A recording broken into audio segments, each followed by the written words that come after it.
Hello, I'm Pastor Jeff from Lutheran Church of the Resurrection. We are doing a Lenten reading series, the Gospel of Luke, the Acts of the Apostles. Today is Tuesday, March 30th.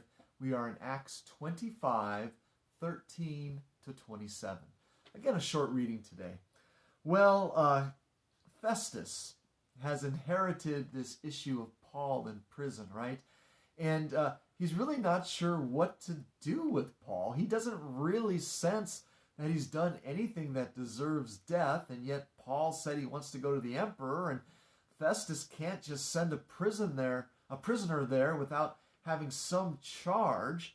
So he's going to elicit the help of King Agrippa and his wife Bernice to try to help him sort things out.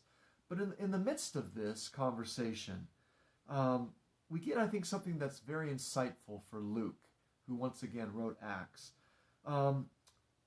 Festus says that when he heard the charges against Paul, he didn't hear anything that he was expecting.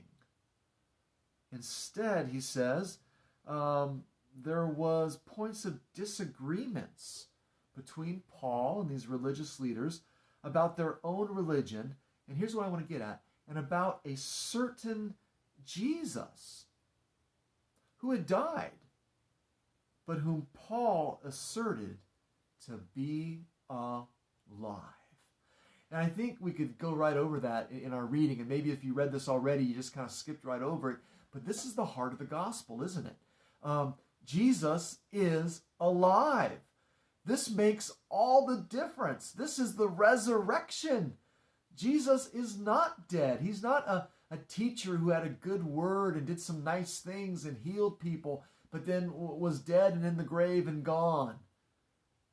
Jesus is alive. Paul had an encounter with his Jesus on the road to Damascus. Paul has experienced the risen, alive Jesus. And this is at the heart of the Christian proclamation.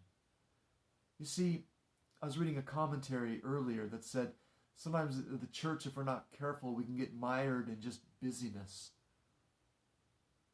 But that's not what we're called to do. We are called to give witness that Jesus is alive. And because he is alive, we will live also, not just in the world to come, but in this life, being energized by the Holy Spirit. I think this is kind of an interesting point that Luke is making. Here is the crux of the message. How about you? If you were to explain Christianity to your friends, to someone who wasn't a believer, how would you do it succinctly and quickly and to the point? What is it that you would proclaim is at the very heart of being a follower of Jesus? It's not a bad thing to think about. God bless you.